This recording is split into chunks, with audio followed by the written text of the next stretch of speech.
প্রথম আলো media cafe অনুষ্ঠান থেকে আপনাদের স্বাগত জানাচ্ছি। আপনাদের সঙ্গে আছি আমি ফিরোজ চৌধুরী। ৩০ জুলাই বিশ্ব মানব পাচার প্রতিরোধ দিবস। সেই উপলক্ষে আমাদের এই বিশেষ আয়োজন, মিডিয়া ক্যাফের বিশেষ আয়োজন। এখানে আমরা আলাপ করব মানব পাচারের নতুন যে ধরন স্ক্যাম, স্ক্যাম সেন্টার, মানব পাচার এবং এইসব থেকে উত্তরণের কি পথ, আমাদের মানুষজন, আমাদের তরুণরা কেন এই ভুল পথে যাচ্ছে, এসব নিয়ে আলাপ হবে। আমাদের সঙ্গে দুজন আলোচক হিসেবে রয়েছেন। আমার ডানে রয়েছেন শফিকুল ইসলাম হৃদয়। তিনি আ থাইল্যান্ড না কম্বোডিয়া। কম্বোডিয়া ফেরত বাংলাদেশী। শফিকুল ইসলাম হৃদয়। আরো আছেন আলামিন নয়ন। নয়ন ভাই আপনাকে স্বাগত জানাচ্ছি। নয়ন ভাই manager migration welfare centre BRAC. তিনি টিআইপি হিরো ২০২৫। আলামিন নয়ন ভাই আপনার থেকে এটাই শুনি না একটু। টিআইপি হিরো ব্যাপারটা কি? টিআইপি হিরো হচ্ছে ট্রাফিকিং ইন পারসন হিরো, যেটা হচ্ছে যে গ্লোবালি হচ্ছে ডিপার্টমেন্ট অফ স্টেট, আমেরিকান পররাষ্ট্র মন্ত্রণালয় বিশ্বে মানব পাচার প্রতিরোধে বা মানব পাচার বিরোধী লড়াইয়ে অবদান রাখে এরকম ওরা ৮ থেকে ১০ জনকে প্রতি বছরই হচ্ছে যে একটা সম্মানস্বরূপ স্বীকৃতি দিয়ে থাকেন। যেটা তারা আমেরিকান পররাষ্ট্র মন্ত্রণালয়ে সেই সময় আমার সময় ছিল অ্যান্টনি ব্লিংকেন পররাষ্ট্রমন্ত্রী। আমরা ওই ২০২৪ এ যখন আমাকে টিআইপি হিরো দিয়েছিল, দক্ষিণ এশিয়ার আমি একজন ব্যক্তি ছিলাম, যিনি এটা শুধু আমার অর্জন না, এটা আমার দেশের অর্জন ছিল যে বাংলাদেশে মানব পাচার বিরুদ্ধে লড়াইয়ে যে আমরা এই অর্জনটা নিয়ে আসতে পেরেছিলাম, এটা আমার দেশের জন্য অনেক বড় একটা সম্মানের ছিল। তো সেটাই তারা হচ্ছে প্রতি বছর যে ট্রাফিকিং রিপোর্ট যেটা বলা হয়, ওই রিপোর্টের সাথেই কিন্তু এই সম্মাননাটুকু দেওয়া হয়। বাহ! ধন্যবাদ নয়ন ভাই। আপনি ভালো কাজ করে ভালো এই একটা অর্জন করেছেন। কিন্তু আমরা তো জানি যে আপনি নিজেও এইভাবে কি বলি, কি শব্দটা? মানব পাচার পাচার বা এর পাচারের আপনি শিকার হয়েছেন। সেই অভিজ্ঞতাটা একটু বলবেন? সেটা বেশ আগের। কিন্তু তবুও যদি ১ মিনিটে বলেন। হ্যাঁ, আমি কিন্তু বিএমইটির ছাড়পত্র নিয়ে যাওয়ার পরেও কিন্তু আমি মানব পাচারের শিকার হতে হয়েছিল। ২০০৭ সালে আমাকে প্যানাসোনিক ইলেকট্রনিক কোম্পানির কথা বলে হচ্ছে সকল সরকারি নিয়মকানুন মেনেই হচ্ছে যে আম আমি গিয়েছিলাম। কিন্তু বাংলাদেশ থেকে যাওয়ার পরে হচ্ছে যখন মালয়েশিয়া এয়ারপোর্টে পৌঁছাই, তখনই আমার দের ভাগ্যের মানে ব ব পাল্টাই চলে আসে। যে ওখানে যাওয়ার পরে দেখি যে শুধু আমরা দৃশ্যপট। না, আরো আগে থেকে হচ্ছে শত, শত বাংলাদেশে সেখানে মানবতার জীবনযাপন করছিল। এটা তো কত সালে? এটা ২০০৭ এ তখন আসলে যাওয়ার স্বপ্নটা এই জায়গায় ছিল যে তখন আমি চাকরির খোঁজ করছি। তখন দেখলাম যে টেলিভিশনে বিভিন্ন বিজ্ঞাপন আসে, মাহাতির এত সুন্দর দেশ, রাস্তাঘাট, টুইন টাওয়ার এবং কাজের অনেক সম্ভাবনা। এই যে বিজ্ঞাপন, এই বিজ্ঞাপন আমাকে আকৃষ্ট করেছিল হচ্ছে মালয়েশিয়া যাওয়ার জন্য কিন্তু এবং মালয়েশিয়া তো সুন্দর দেশ। এটা নিয়ে কোন এ দ্বিধা এ নাই। এটা সুন্দর ছিল। কিন্তু হ্যাঁ। এর পিছনে যে ভয়ংকর প্রতারণা ছিল, সেটাকে যে পুঁজি করে আমরা কিন্তু আসলে এখন যে মানব পাচারের যে ডিজিটালাইজ কে ব্যবহার করে যে মানব পাচার, এগুলো কিন্তু ওই সুন্দরটাকেই কিন্তু মানুষকে কিন্তু যারা বিদেশগামী বা বিদেশ যাওয়ার জন্য যারা চিন্তা করছে তাদেরকে কিন্তু ধরছে, যেটা আমার ২০০৭ ও ছিল। তো আমি ওখান থেকে গেলাম। যাওয়ার পরে আমাকে এয়ারপোর্ট থেকে হচ্ছে যে ২ দিন কেউ রিসিভ করতে আসে নাই। এরপরে আমরা ইমিগ্রেশন পুলিশের সহযোগিতায় সে দেশের আউটসোর্সিং কোম্পানি। এটা এক প্রকার হচ্ছে আমরা মহাখালী বা ঢাকা শহরে বিভিন্ন জায়গায় লেবাররা যেভাবে বসে থাকে, এরকম আমাদের বা ১ম যাওয়ার পরে এই অবস্থা হয়েছিল যে এরকম একটা রুমের মধ্যে মানে আমরা গাদাগাদি করে প্রায় ১০০ জন মতো ছিলাম। সেখান থেকে আ বা ২ দিন পরে আমাদেরকে নিয়ে গেল হচ্ছে যে একজন মালয়েশিয়ান আসলো আর ২ জন তামিল। যাওয়ার পরে আমাদেরকে হচ্ছে ৬ জন ছিলাম আমরা একটা গাড়িতে। অনেক দূর যাওয়ার পরে বাংলাদেশ টাইম রাত্রি ২টা থেকে ২:৩০ টার দিকে আমরাকে নামতে বলা হলো। নামার পরে আরেকটা গাড়ি আসলো। আরেকটা গাড়ি আসার পরে আমাদেরকে সেই গাড়িতে উঠার জন্য বলা হলো। তখন আমরা গাড়িতে যে গাড়ি থেকে দেখছি যে কিছু টাকা-পয়সা লেনদেন হচ্ছে। তখনই বুঝতে পারলাম হয়তোবা আমাদের সামনের পরিস্থিতি ভয়ংকর হতে পারে। এরপরে আমাদেরকে মালয়েশিয়ার একটা জঙ্গলে নিয়ে যাওয়া হলো। অনেক পাহাড়। মানে আমরা যখন চূড়া থেকে যখন লোকালয় খুঁজতাম, কোনো লোকালয় খুঁজে পেতাম না। তো চিন্তা করতাম যদি চলে যাই তাহলে কোথায় যাবো? তো আমরাকে জোরপূর্বক পাহাড়ের জঙ্গল কাটার পরে ওখানে তারা হয়তোবা রাবার বাগান, পাম বাগান করবে। সে প্ল্যান্টেশন এর জন্যই তো তৈরি করছিল। দিনে ১ বার করে খাবার খেতে হতো। আলুর ডাল, ভাত এগুলো আমরা খেতে হতো। তো কাজ করতে না চাইলে তখন কিন্তু নির্যাতন চালাইতো। বন্যপ্রাণী যা থাকার কথা জঙ্গলে দেখলাম যে জঙ্গল কাটতে, কাটতে গাছের ডালে সাপ, তারপরে এই জঙ্গলের সাপ আছে তখন পালিয়ে আসতাম। পরে ঢিল মারার পরে যখন চলে যেত তখন কাজ করতে হতো। তো আল-আমিন নয়ন, এই যে আপনার এই ঘটনাগুলো, এগুলো আপনি বলছেন যে ২০০৭ সালের ঘটনা। জি, তো প্রায় ২০ বছর আমরা পেরিয়ে এসেছি। তখন ছিল এই মানব পাচারের একটা প্রক্রিয়াটা এই ধরনের। তো ২০ বছর পরে এসে শফিকুল ইসলাম হৃদয় এখন তো প্রযুক্তির ফাঁদে পড়েছে। প্রযুক্তি। তাহলে শফিকুল ইসলাম হৃদয়, আপনি কি বলবেন আপনার ঘটনাটা কি? আপনি কিভাবে গেলেন? কিভাবে স্ক্যাম সেন্টার এই যে কম্বোডিয়ায় গিয়ে পৌঁছলেন? আমি তো বাংলাদেশের বিএমইটি কার্ড করে সার্টিফিকেট নিয়ে বাংলাদেশ গভর্নমেন্টের যত রুলস আছে সবগুলো নিয়েই আমাকে পাঠানো হয়েছে। আমাকে ছাড়পত্র দিয়েছে। তো কম্বোডিয়া যা উদ্দেশ্য কম্বোডিয়ার ছিল না। অন্য দেশে হচ্ছিল না। অন্য দেশে হচ্ছিল না বিধায় অন্য দেশে হচ্ছিল না মানে কি? আপনি কোন দেশে যেতে আমি চাইছিলেন? ইউরোপ কান্ট্রিতে যাওয়ার চেষ্টা করছিলাম। তো কস্ট যা ছিল ওই কস্টটা আমার হচ্ছিল না। তো এইখানে একটু কম ছিল। তো কত আমাকে ছিল বলেন এটা না শুনি। ৳৪.৫ লাখ ছিল। তো ইউরোপের জন্য প্রায় ১৫-২০ লাখ টাকা লাগে। আবার ইউরোপে অনেক সময় দেখা যায় ফাঁদে পড়া লাগে। এটাও একটু ছিল।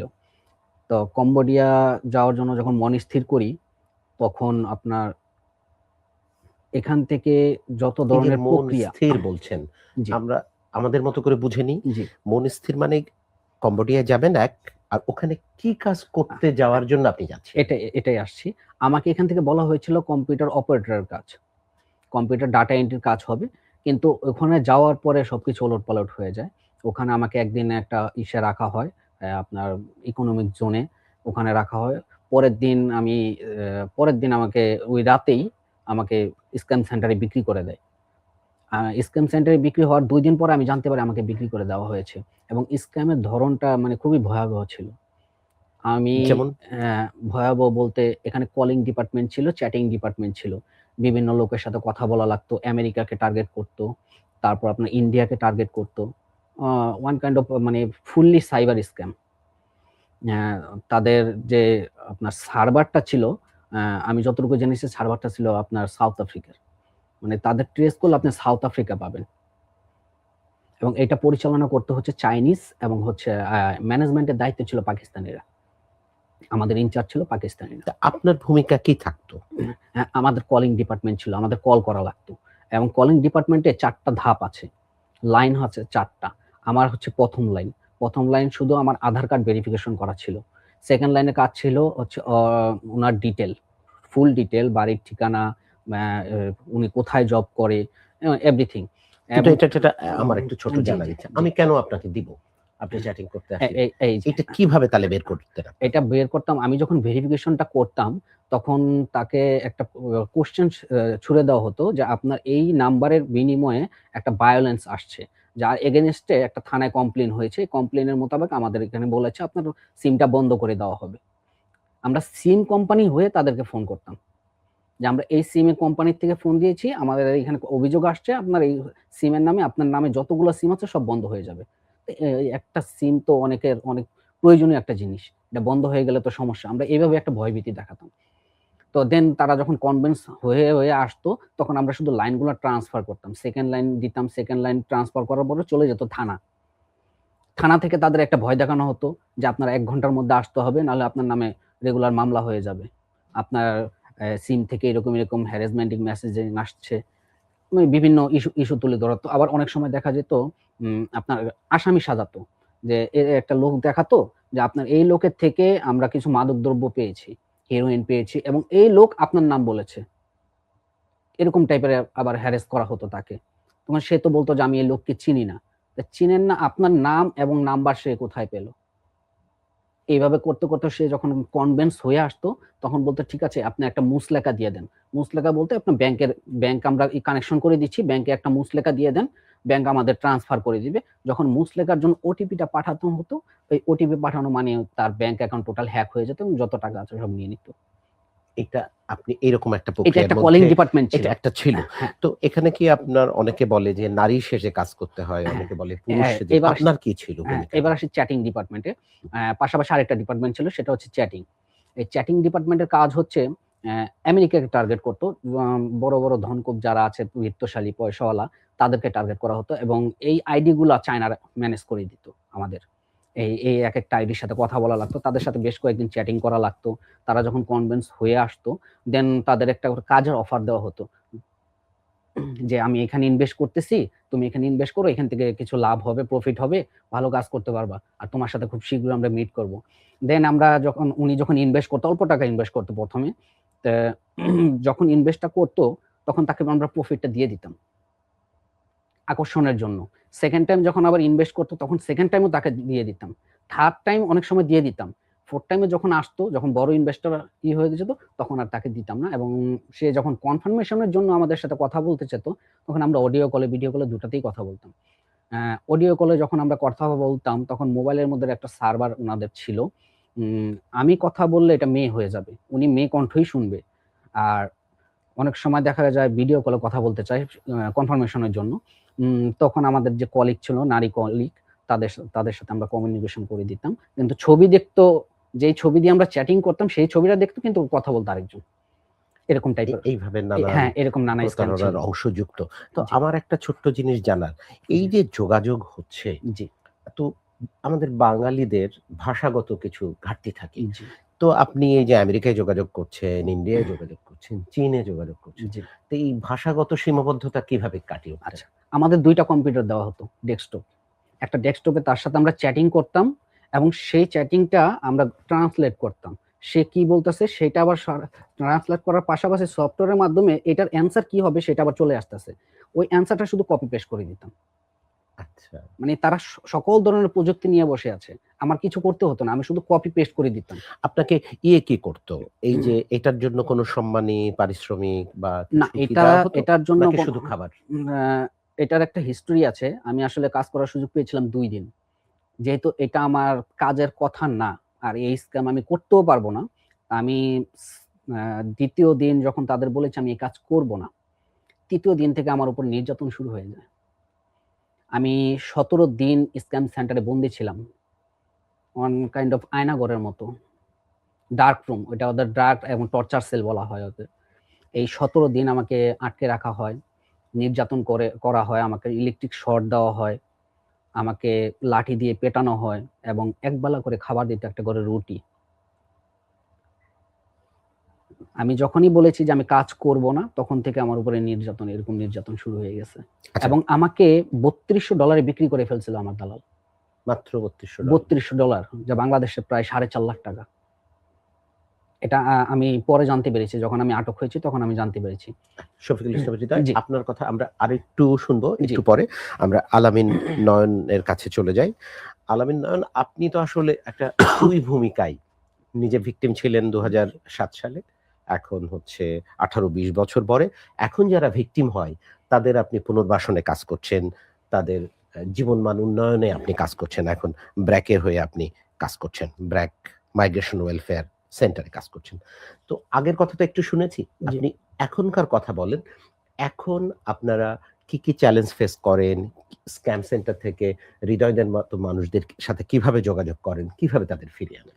অ্যা দেখেন, যারা যখন বিদেশে ভুক্তভোগী হয়, বিশেষ করে পাচারের শিকার, নির্যাতনের শিকার বা যারা জেলে বন্দী আনডকুমেন্ট মানে হয়ে আছে বিভিন্ন দেশে, তাদের পরিবার বা তারাই আমাদের সঙ্গে যোগাযোগ করার চেষ্টা করে, যেখানে আমি সরাসরি কাজ করে থাকি।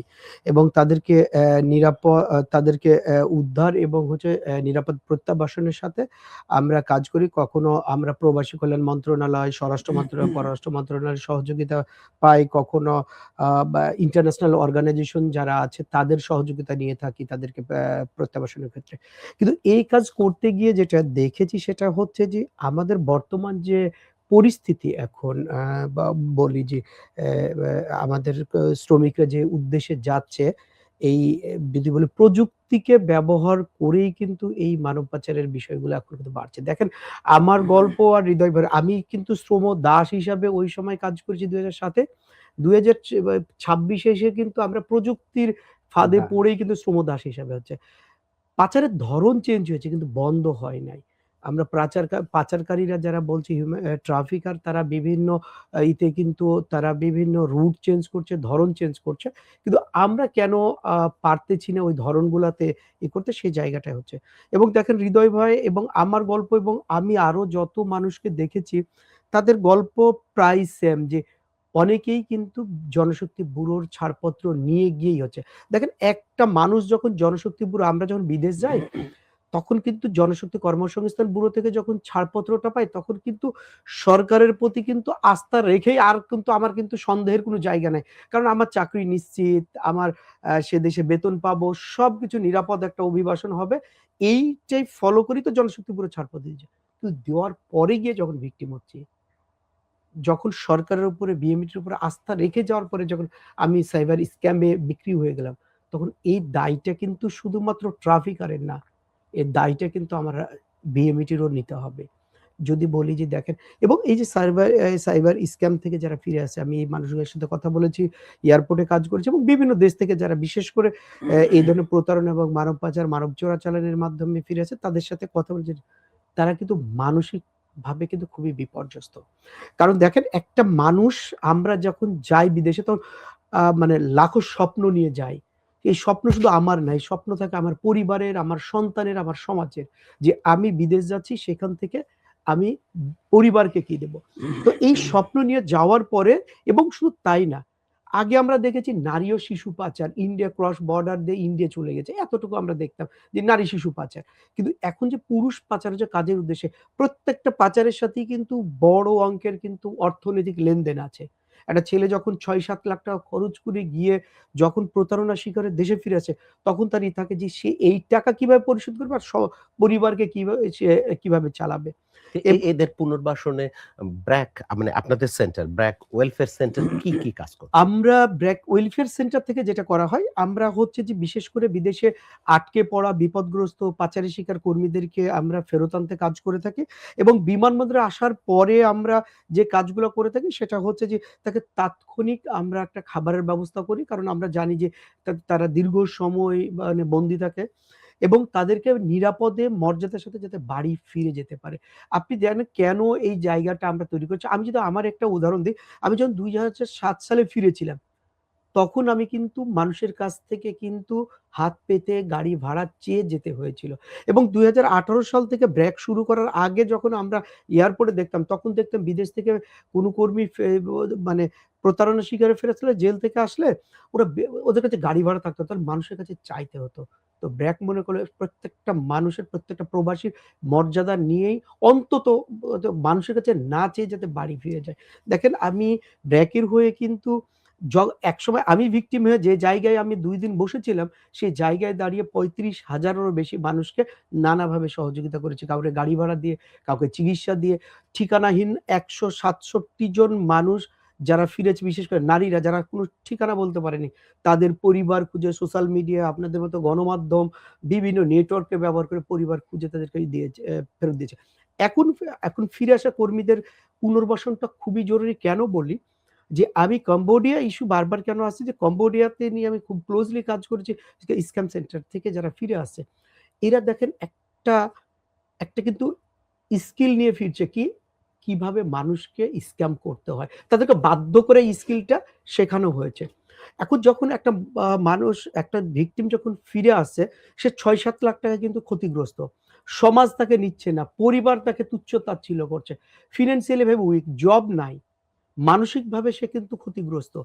এই কর্মীটা তখন কি হচ্ছে, ওদেরকে আবার যারা টিম লিড ছিল, যারা ওই দেশের টিম লিড ছিল, যারা উইলিংলি এই কাজটা করত, বা এই চাইনিজরা আবার অফার দিচ্ছে যে তুমি যদি তোমার ঘরে বসে, তুমি যদি তোমার মোবাইলের মাধ্যমে ২ জনে আমেরিকান নাম্বার আজকে দিতে পারো, এক্সাম্পল হিসেবে বলছে, তোমাকে ২-৪ হাজার টাকা দেওয়া হবে।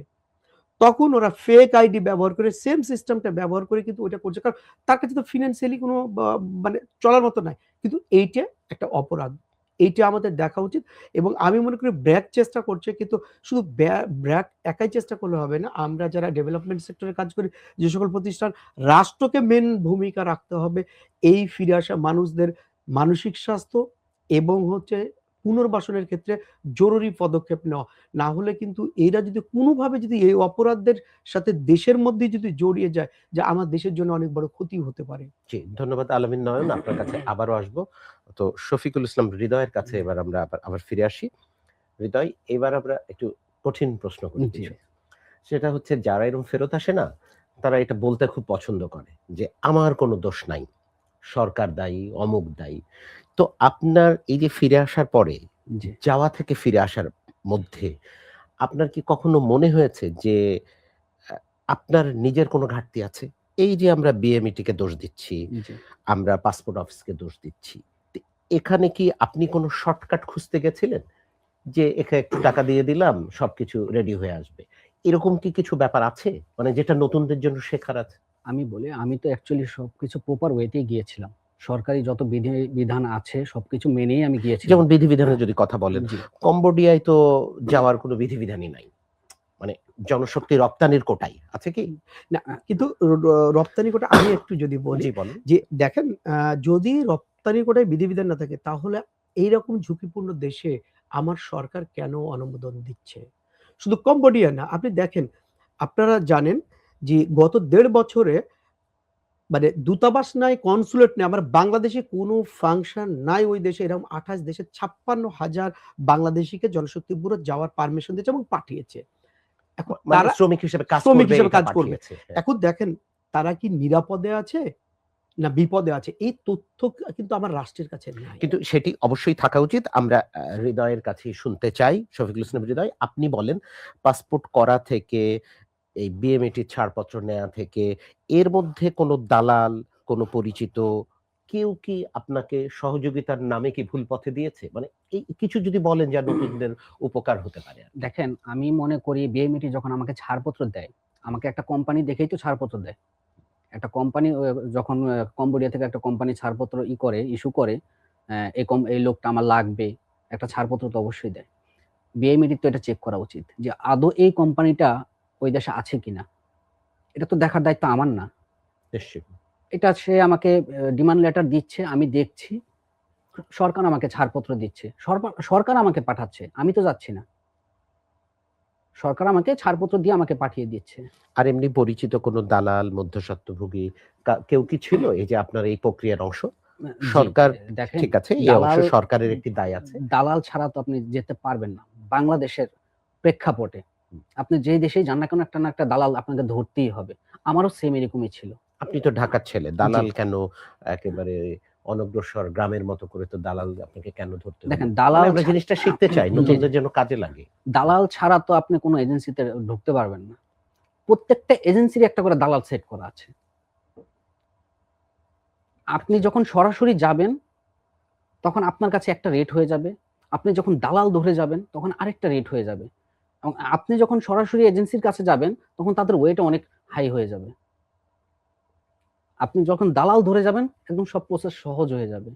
তার মানে এজেন্সি করছে দালালকে, দালাল দিচ্ছে আমাদের।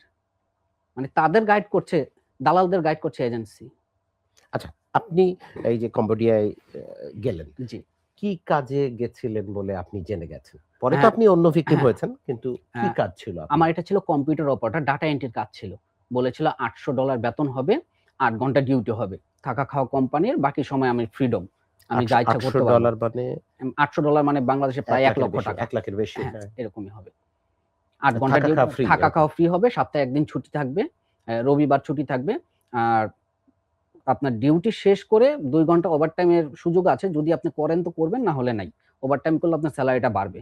আর বাকি সময় আপনার ফ্রিডম, আপনি যেখানে সেখানে ঘুরতে পারবেন। কিন্তু আমি ওখানে যাওয়ার পরে দৃশ্যপট, প্রেক্ষাপট সবকিছুই পাল্টে যায়। সেটা তো আমরা এতক্ষণ জি, শুনলাম। আরেকটা ছোট্ট প্রশ্ন জি, করি। এই যে সরকারের ঘাটতি রয়েছে, জি, নিশ্চয়ই রয়েছে। কিন্তু যারা নতুন যাবে, জি। তো শুধু সরকারকে দোষ দিলে তো হচ্ছে না। নিজেদের সতর্ক হওয়ার কি পথ নেওয়া উচিত যারা নতুন যাবে? তাদের জন্য যদি আপনি বলেন, আম অল্প করে ১ মিনিটে যদি বলেন। আমি মনে করি যারা নতুন যাবে তাদের আরেকটু ভালো করে বুঝে শুনে বিভিন্ন মহলে খোঁজ খবর নিয়ে, যারা এগুলা নিয়ে কাজ করে তাদের সাথে একটু পরামর্শ করে এ এ এ কা বিদেশে যাওয়া ভালো। দালালের মিষ্টি কথায় প্রলোভনায় ফাঁদে পা দিয়ে কোনো লাভ হবে না। আচ্ছা, আপনি এবার আপনার কাছে শেষ প্রশ্ন। জি। আপনার এই অভিজ্ঞতাটা হলো।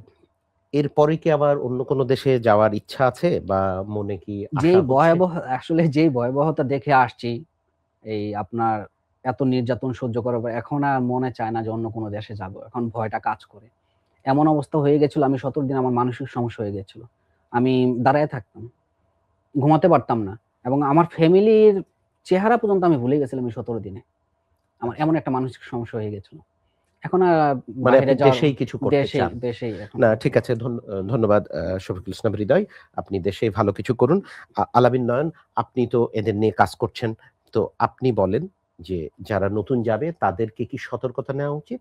আর আলামিনদের মতো যারা দুঃখিত, শফিকুল ইসলাম হৃদয়দের মতো যারা ফিরছেন তাদের জন্য আ আর কি কারা কি ব্যবস্থা নিতে পারে? আলামিন নয়ন। দেখেন, আমি এই দীর্ঘ সময় কাজ করার অভিজ্ঞতা থেকে বলছি, যারা বিশেষ করে নতুন বিদেশ যাওয়ার জন্য চিন্তা করছে, যারা যাওয়ার সিদ্ধান্ত নিচ্ছে, তাদের ক্ষেত্রে যেটা হচ্ছে যে, এই সকল বিজ্ঞাপনগুলা যখন দেখে, নিশ্চয়ই কোনো এজেন্সি অথবা তাদের সাব এজেন্ট, দালালরা যখন বলে, এইটাকে আরেকটু যাচাই-বাছাই করা মানে প্রয়োজন। এখন কিন্তু মানে যেমন প্রযুক্তিকে ব্যবহার করে প্রতারণা করছে দালালরা, তেমন আবার প্রযুক্তিকে ব্যবহার করেও আমিও কিন্তু তথ্য নেওয়ার অনেক সুযোগ তৈরি হয়েছে। যদি আমি বলি যে কোম্পানির কথা বলছে, আদৌ কোম্পানিতে মানে ওই নামে কোম্পানি আছে কিনা? এখন কিন্তু ইন্টারনেটে গেলেও কিন্তু আমরাই করতে পারি। তো সেক্ষেত্রে যারা বিদেশ যাবে তাদের পরামর্শ হচ্ছে যে একটা হচ্ছে যে যতই এই মানে বিজ্ঞাপন দেক, যে দেশেরই কথা বলুক না কেন, যে সকল প্রতিষ্ঠানগুলো এই বিষয় নিয়ে কাজ করে তাদের সাথে হচ্ছে যোগাযোগ করতে হবে। আমি একটা জিনিস ভাই যেটা দেখেছি সেটা হচ্ছে মানুষ খুঁজে কখন বের করে যখন বিপদে পড়ে তখন কিন্তু ঠিকই আমরা খুঁজে বের করে। তো আমি বলব যে যাওয়ার আগেও যেন আমাদের মতো যারা কাজ করে তাদেরকে খুঁজে আমাদের সরকারি যে প্রতিষ্ঠানগুলো আছে তাদের কাছে গিয়ে একটু জানা দরকার। যে সে যে ভিসায় যাচ্ছে, সে যে দেশে যাচ্ছে সেটা কতটুকু সঠিক আছে, কতটুকু ঝুঁকি আছে। এটা যেমন একটা এবং ফিরে আসা কর্মীদের ক্ষেত্রে যদি বলি যে, এই কর্মীদের ক্ষেত্রে কিন্তু আমাদের কিন্তু তাদের পুনর্বাসনে আমাদের আরো গুরুত্ব দিতে হবে। বিশেষ করে রাষ্ট্রকে এই দায়িত্ব নিতে হবে। আমরা সিভিল সোসাইটি যারা তারা করছি কিন্তু তার আগে যেটা হচ্ছে তাদের মানসিক স্বাস্থ্যর দিকটা দেখতে হবে। এবং শুধু তাই না, এই যে মানব পাচারের যে ঘটনাগুলো ঘটছে এর জন্য আমাদের যথাযথ আইন প্রয়োগ করতে হবে। আমাদের একটা স আ আম আ আইন আছে। তো সেই আইনের অধীনে এই পাচারকারীদেরকে দৃষ্টান্তমূলক শাস্তির ব্যবস্থা করতে হবে। মামলা হচ্ছে। কিন্তু আমরা দেখছি আল্টিমেটলি এই মামলার রেজাল্ট পাচ্ছি না। আমরা এখন পর্যন্ত কোনো দৃষ্টান্ত পাইনি যে পাচারকারীদের বিরুদ্ধে কোনো সাজা হয়েছে, কোনো সর্বোচ্চ রায় হয়েছে সেটা দেখিনি। তো এই জায়গাটা নিশ্চিত করতে হবে। কারণ যতক্ষণ পর্যন্ত আমরা আইনের অ্যা আই এ বা প্রয়োগ না করতে পারবো, ন্যায় বিচার নিশ্চিত না করতে পারবো ততক্ষণ পর্যন্ত এই পাচারকারীদের দৌরাত্ম্য কিন্তু থাকবে। এবং আরেকটা জায়গায় যেটা বলা উচিত যেটা আমার এই দীর্ঘ সময়ের অভিজ্ঞতা সরকারের কাছে যেটা বিশেষ করে প্রবাসীর মতো তথ্য পাওয়ার বিষয়টি আরো ইজি কিভাবে করা যায়। আমরা যখন বিদেশ যেতে চাই, আমরা জানি না ধরেন যে আমি মালয়েশিয়ায় যাবো, আমি একজন আ ইলেকট্রিশিয়ান, আমি জানি না মালয়েশিয়ার কোন কোম্পানিতে এখন বৈধ বাংলাদেশের ওয়ার্ক পারমিট আছে। কোন এজেন্সির কাছে আছে। এই তথ্যগুলা যদি একটা তথ্য ভান্ডার করতে পারত, কোন একটা অ্যাপ ডেভেলপ করতে পারত যে অ্যাপে গেলে বাড়িতে বসেই দেখতে পারবে। আমাকে দালাল বলেছে Panasonic মালয়েশিয়াতে। কিন্তু আমি অ্যাপে দেখে দেখব যে আসলেই এই নামে কোনো বাংলাদেশের ডিমান্ড লেটারই নাই। তখন কিন্তু আমি হয়তোবা পাবো। মানে তখন আমি সতর্ক হব। কিন্তু এই তথ্য পাওয়ার মানে সিস্টেমটাকে আরেকটু ইজি করলে যাতে মানুষ ঘরে বসে যে স্কিল আছে সেই স্কিল অনুযায়ী যাতে খুঁজে বের করতে পারে। আরেকটা হচ্ছে আমার শেষ সেটা হচ্ছে দক্ষ হয়ে বিদেশ যাওয়াটাই মানে যেতে হবে। আমরা অনেক সময় আনস্কিল ওয়ার্কার যাই। আমার যোগ্যতা নাই। আমি দেখেছি কম্বোডিয়া থেকে যারা ফিরেছে, কেন বারবার কম্বোডিয়া বলছি? ওখানে ওদেরকে কিন্তু এই কি বলছে ওই স্ক্যাম সেন্টারে দেওয়া হয়েছে। উনি কখনো কম্পিউটারে বসে নাই, উনি কখনো লেখাপড়া করে নাই। কিন্তু তাকে বলেছে কম্পিউটার অপারেটর হিসেবে চাকরি, সে কিন্তু চলে গেছে। তাকেও কিন্তু দেখতে হবে যে আমার যোগ্যতা অনুযায়ী আমি ওই কাজটা পারি কিনা? কি বলল? আমাকে সেই দক্ষতা আছে কিনা? তো এর জন্য বলি যে দক্ষ হয়ে বিদেশ গেলে আমরা দেখি না স্কিল ওয়ার্কার কখনো গিয়ে এভাবে প্রতারণার শিকারে ফিরে আসছে। এটা কিন্তু খুবই কম পেয়েছি। দেখি না যে একজন স্কিল ওয়ার্কার বৈধভাবে যাওয়ার পরে সে মানব পাচারের শিকার হচ্ছে। তো এর জন্য বলি যে আরো আমাদের দক্ষতা নিতে হবে এবং দক্ষতা তৈরির জন্য আমাদের যে ইনস্টিটিউট গুলো আছে এগুলোকে আরো আধুনিক করতে হবে যাতে আমরা এখন সামঞ্জস্য রেখে যুগের সাথে আমরা যেভাবে তথ্য প্রযুক্তি আগাচ্ছে, যেভাবে সিস্টেম আগাচ্ছে, যেভাবে যন্ত্রপাতি আগাচ্ছে, আমি যদি এখনো ধরেন যে এখন বর্তমান সময়ে অটোমেশন এ যদি আমি এখনো যদি ম্যানুয়াল গাড়ির যদি মানে তাকে অটোমেশন শেখাই তাহলে কিন্তু হবে না। আমাকে প্রযুক্তির সাথে দুবাইয়ে কি ধরনের গাড়ি চলছে ওই ধরনের গাড়ির অটোমেশন আমাকে ট্রেনিং করতে হবে যদি আমি ওই মার্কেটটা ধরতে চাই। জি, ধন্যবাদ আলামিন নয়ন। আপনি যেটি বলছিলেন যে আসলে দক্ষ হয়ে বিদেশ যেতে হবে। এটি খুবই জরুরি প্রশ্ন। আলামিন নয়ন, আপনাকে ধন্যবাদ। শফিকুল ইসলাম হৃদয়, আপনাকেও ধন্যবাদ। আপনাকেও ধন্যবাদ। প্রিয় দর্শক, আপনারা এই যে প্রায় আধা ঘন্টা ধরে এই আলাপে যেটা আসলে বুঝতে পারলেন যে দায়, এই যে পাচার হচ্ছে, নানামুখী দায় আছে। ব্যক্তি পর্যায়ে আমার নিজের আছে, সরকারের দায় সবার চেয়ে বেশি, মধ্যস্বত্বভোগী রয়েছে, প্রতারণার ফাঁদ রয়েছে। এই প্রতারণার ফাঁদগুলো এখন নতুন ধাঁচে তৈরি হচ্ছে, যেটাকে আমরা বলছি স্ক্যাম বা প্রযুক্তি নির্ভর প্রতারণার ফাঁদ। আলামিন নয়ন খুবই চমৎকার একটা কথা বলেছেন যে, "আমি দক্ষ কিনা, আমি জীবনে কোনোদিন কম্পিউটার চালাতে পারি না। আমি চলে যাচ্ছি কম্পিউটার অপারেটরের চাকরিতে।" সেজন্য আমাদের নিজেদেরও সচেতনতার দরকার রয়েছে। আর যেসব দেশে আমাদের অনুমতি নেই, তো সরকার, সরকারি সংস্থা, বিএমইটি কিভাবে সেই সব দেশে যাবার অনুমতি দিচ্ছে, সেটিও আসলে পুনর্বার বিবেচনা করা দরকার। কারণ এই যে জনশক্তি, আমরা বলি জনশক্তি রপ্তানি, সেটি আমাদের রেমিটেন্সের অন্যতম বড় খাত। তো এরকম একটি সম্ভাবনাময় খাত, খুবই গুরুত্বপূর্ণ একটি খাত, এবং এখানে প্রধানত তরুণরা যায়। তরুণদের এই স্বপ্নের খাত, এটি যেন নষ্ট না হয়, সেজন্য আমাদের ব্যক্তি পর্যায়ে সচেতন হতে হবে, সামাজিকভাবে কাজ করতে হবে। সরকারের যেসব অংশ রয়েছে, তারা যেন সঠিকভাবে দায়িত্ব পালন করে। আর আলামিন নয়ন চমৎকার একটি কথা বলেছেন, আমি এই কথাটি দিয়ে শেষ করতে চাই যে, তথ্য প্রাপ্তির ব্যাপারটি উন্মুক্ত করতে হবে, সহজ হতে হবে, যেন সবাই ঠিক তথ্যটি পেয়ে ঠিকভাবে যেতে পারে। এবং আমরা চাই না আমাদের একজন তরুণও আর প্রতারণার শিকার হোক। প্রযুক্তি নির্ভর প্রতারণা তো নয়ই। তো আমরা এই বলে শেষ করছি যে, ৩০ জুলাই বিশ্ব মানব পাচার প্রতিরোধ দিবস, যেটির আলোকেই এই আমরা এই মিডিয়া ক্যাফে সিরিজটা করছি। তো প্রিয় দর্শক, আপনাদের আমরা আমাদের পরবর্তী অনুষ্ঠানগুলো দেখার আমন্ত্রণ জানিয়ে আজকের মতো এখানেই বিদায় নিচ্ছি। সবাই ভালো থাকুন, সুস্থ থাকুন।